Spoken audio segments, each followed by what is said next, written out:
it's Sewing Thursday and I want to show you how to make this nautical cushion. I think it's very cool, and you can do this cushion just by knowing how to do a straight seam. So it's dead easy. You have to just concentrate. It's all straight lines across here, straight lines across there, and these are based on the navy signs. So this one I think is, I need tagging. I also like man overboard. There's loads of different ones, and you can make your own pattern for that, and I will show you how to make the pattern. It's really easy, so very simple stuff. So we're going to do this together. You also need for this normal sewing thread, and I would also recommend some thicker sewing threads so that the top stitching looks really cool. And if you wanted to, people, you can put a button right in there. So let's get started making a nautical cushion. So for this beginner's project, I've got some cord. You don't need that much really, you need just a couple of meters. I've got some really coarse fabric, it's like a sack linen, and then I've got the colors of the naval flags. I've got yellow, I've got blue, red, and I've got a white. I'm using the cream. That's all I need for this project. Now to make the pattern. For my cushion, I've got a very cheap cushion from Ross, and it was like $5.99. So I'm going to use that one and cover it. That's very often cheaper than actually buying an inlet for a cushion. So the first thing to do is I'm going to measure across here, and that's altogether, if I really stretch it out, is 20. I like my cushions to be quite nice and tight, so I'm going to go for 19 inches, and that's going to fit over there really nicely. So I'm going to go for 19 by 19 inches, and we're going to get ourselves a pencil now and start drawing this out. And then we're going to learn a little bit about how seam allowances work. That's really important when you're making your own pattern for something like this. I'm just going to start in my corner here, and I'm going to go across the 19 inches. And then I go up 19 and I mark that, that's about here. Okay, and with that done, I've got this great paper which has noughts and crosses in, so it's much easier to level it, of course, because you can see exactly where you need to go. So you just draw this out. So here I've got basically what is a square. Now I need to decide what I want to have on there, of course. In order to get my lines nice and straight, I'm going to fold this over, okay, and fold it over again. And that will give me, since this is a square, the perfect pattern pieces, right? So then we're going to join these together. And of course, if we join them together like this, and we sew them together with a centimeter seam allowance, it would make the whole lot, let's just pop this on here, a whole lot smaller. Right, let's have a look at this, okay? So it becomes a whole lot smaller. Here, so all you need to do to get this totally right is to add a centimeter seam allowance all the way around. So you can take your tape measure, it's 3/8 of an inch. Hang on, let me put this up here. There we go. If you've got like little dots like I do, you don't even need to measure it very much. You can just go. And then I've got this fantastic ruler, which has got an integrated centimeter as well. So I can just come up here and I just make the whole lot bigger. And voila, I've got my pattern piece, which is quite nice. And I go along here too. I've got centimeter all the way around. So that now is my pattern. There you go. What I've done here actually is I've layered up all 4 fabrics I'm using. I'm now going to cut these out. There we go. And I'm going to assemble them together now. And we're going to have, hang on, yellow is at the top. I might have to put something like this behind the yellow because it's a bit flimsy, it's a black quarter. I've got blue, red, and this is meant to be black, but I haven't got black, so I'm just going to use this, and that is I require a tag. I've been out all night and I need to take it home. So these bits I'm going to sew together. And the way to do this is to sew together two sides first, like this. So I just put this on top of each other, and we're going to have a look now at how we pin this. We always pin in the direction that we're sewing. If it goes under the sewing machine like this, then the pins need to go in the same direction, okay? So what a lot of people do is what I've just done here, is lift up and go through.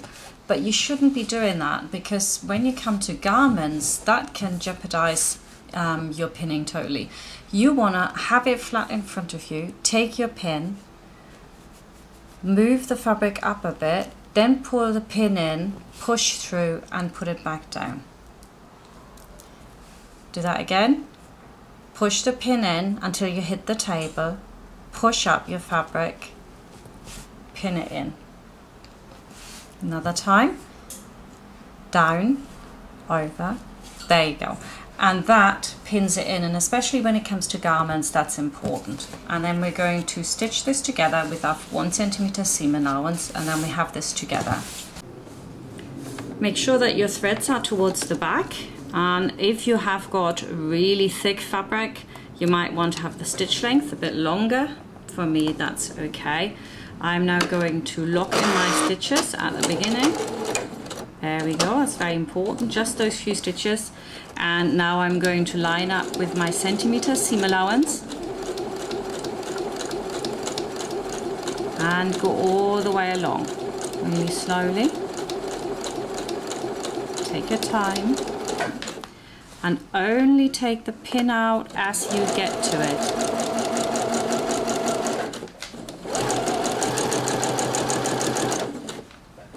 So you get into your pin, then take it out. Don't take it out miles before.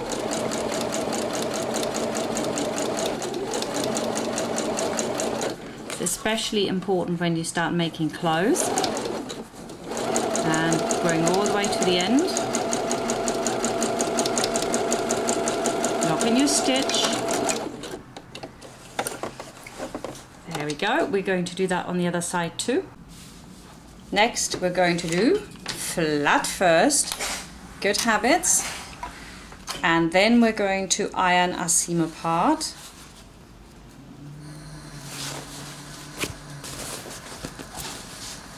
So don't forget, I've got an extra bit underneath there. There we go.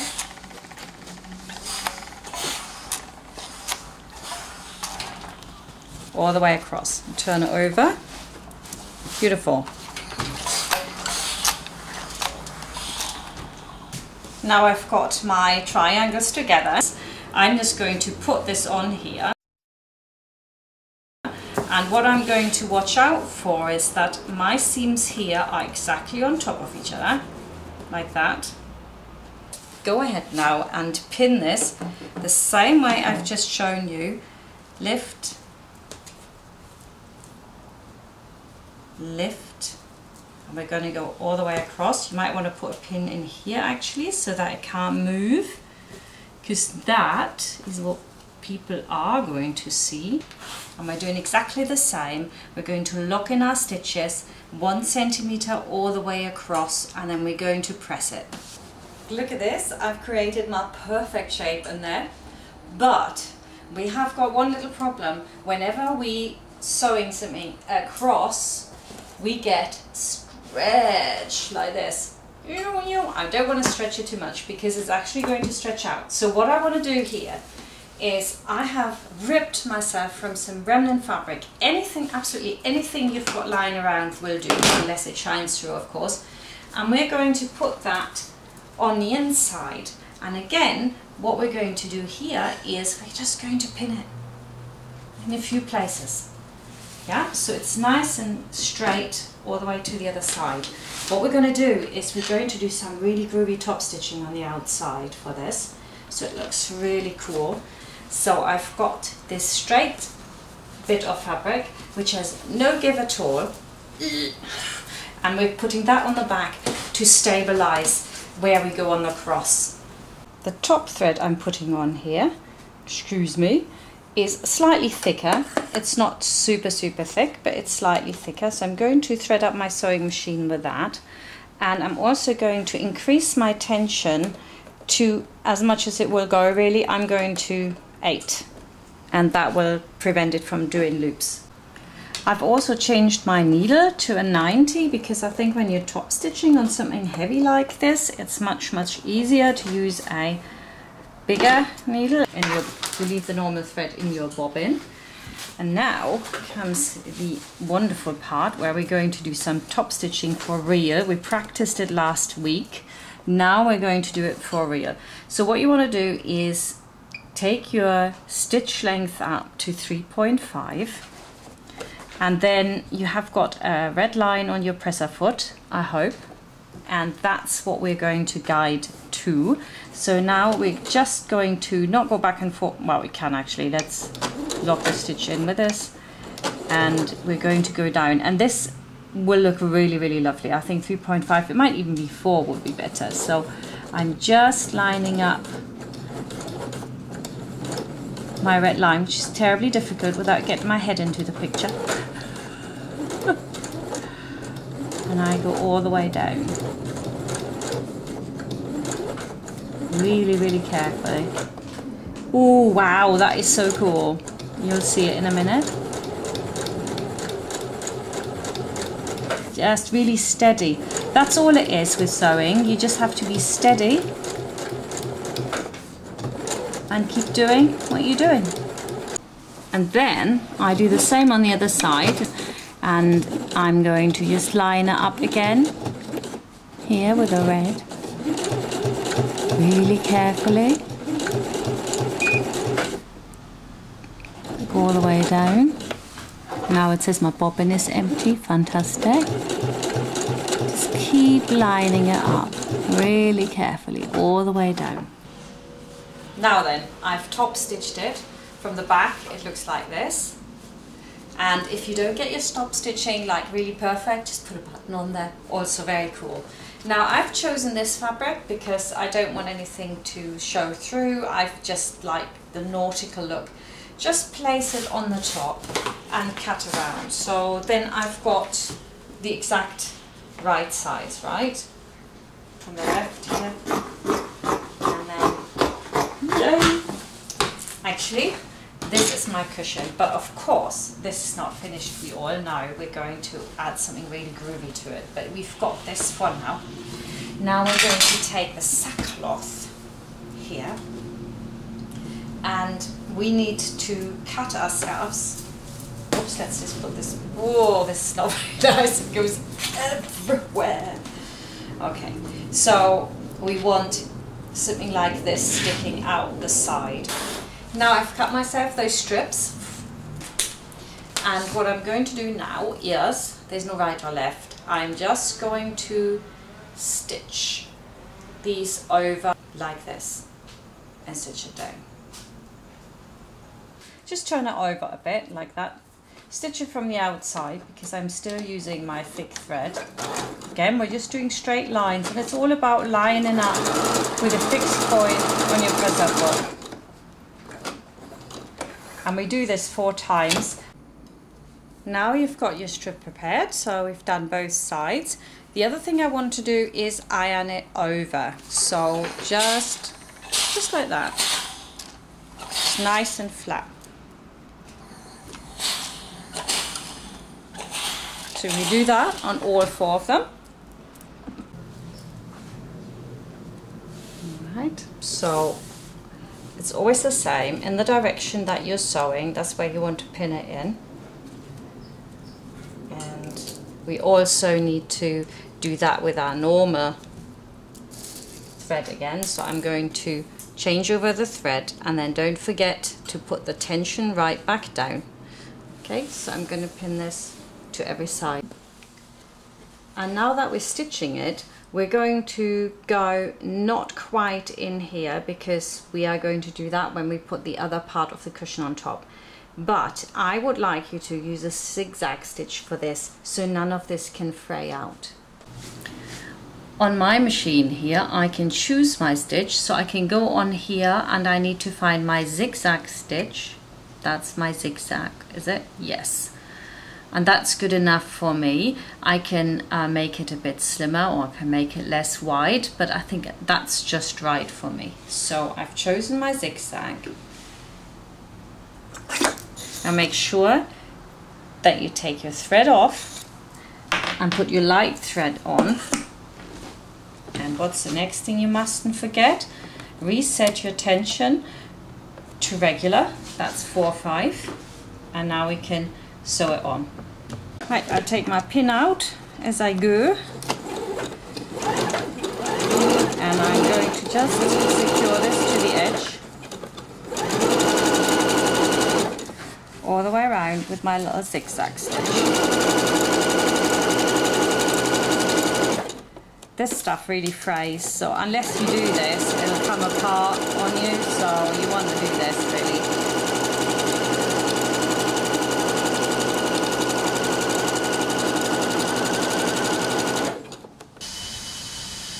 I've sewn all the way around. I've got my thingies on all the sides, and they'll stand to the outside, and this will look so cool. So anyway, the next step and the final step, and there's some more DIY going on in this house somewhere. That's my neighbour putting in some air conditioning. Whew, well needed in this place. Okay, so I've done this. You guessed it. I'm now going to pin this in, and we're going to sew all the way around this again. And then we're going to leave a little turning gap. And this time, I'm going to put them in this way around so that I can leave them in.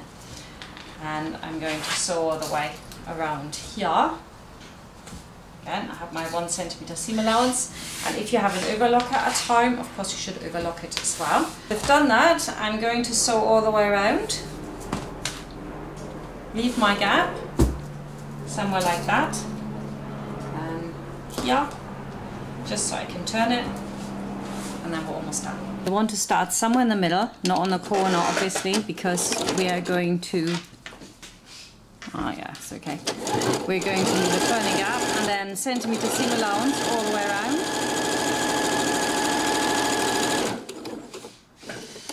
There we go.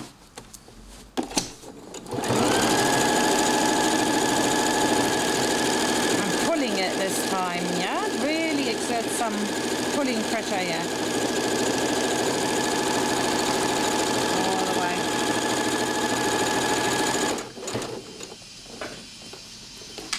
Okay, and now we're getting to our turning gap here, and I think that's big enough to get my cushion through. It's about 3 inches I'm leaving, and we can turn the cushion. This machine here is an overlocker. It runs on 4 threads. You can also have a 5 thread, which seams as well as it sews. I like my little 4 thread, it's a brother. And it's got a knife in here which will cut off all the fabric, so you have to be careful. Never have a pin in there because that'll ruin your knife. There you can see the knife going up and down. It'll cut off. Don't need to lift the presser foot.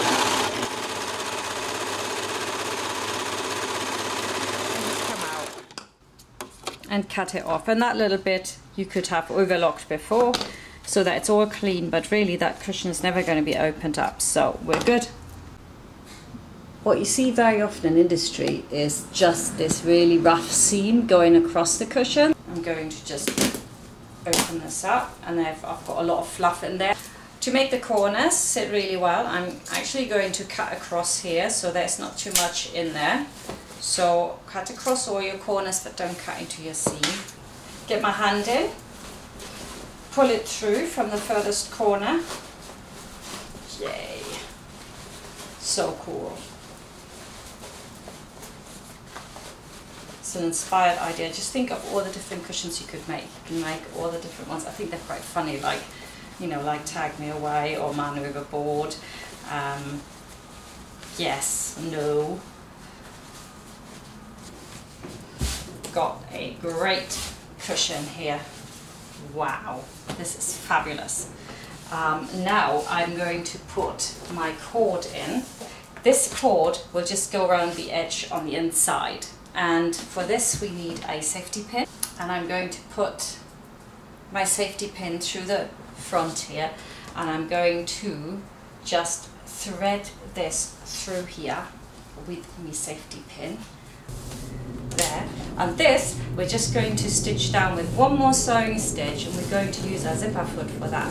How cool is that? And we're just going to fix it in, but first you're going to keep threading all the way around this cushion to the other side. Now I've come to the end. It's very important that in these areas it's really nice and round, so what you want to do is make sure that you've got that nice and straight, and then just lift it into the edge here. I'm already going to put just a pin there just so it can't go out again, and when it's all nice and round and you can see where these need to go, we're going to sew them together, and then of course we're going to pull it all around. Let's cut them shorter, so see where they would need to be sewn together. I think that's about right. Right, so you find it so it's right for you, and then you can pull this out, and we're going to really rough stitch across the edges. Right, now I'm going to just pin this all the way around so it's nice and snug, and then we're going to top stitch this again, but I don't want to use a really thick thread for this really, because I think that you can't use it top and bottom and that would not look good. So I'm going to try and find a color that matches this color, and then I'm going to stitch it all the way around. I have put on my zipper foot and I've moved the needle over so it is almost on the edge, so that when I start sewing I can place this pretty close to the edge here and sew it in. And if I hit this, it doesn't really matter if my cordle inside is hit a bit, because that's actually quite good, then it'll hold it in. So now all I have to do is guide this along.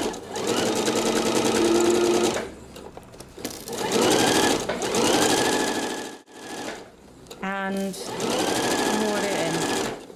This is so simple. And this foot almost does it for you, really. So secure at the end, over to the other side. Yeah, make sure it's nicely tucked in, and then go again. Ta-da! Right, now this is starting to look really cool. So all I'm going to do now is on the back here, put all this stuffing from here into there. So I'll be there a while. So I'll see you when I'm done. Nothing in here, lots in here, and we've got a tiny little gap which we need to close by hand. So all we need for that is needle and thread. Best thing to do is to just put some pins in before you start. So fold it in, and you know, opposite the outside obviously. Put some pins in if you can find them. There's just none there. And then double thread with a knot at the end. Okay, go in one way just to hide it, and then close your little gap. So you go through here, pick up some, pull it through. Go here some, pull it through. Actually, I'm going to go a bit lower there. Pick some up and secure. Oh, my thread's a bit small here. I didn't have enough. There we go. Finished.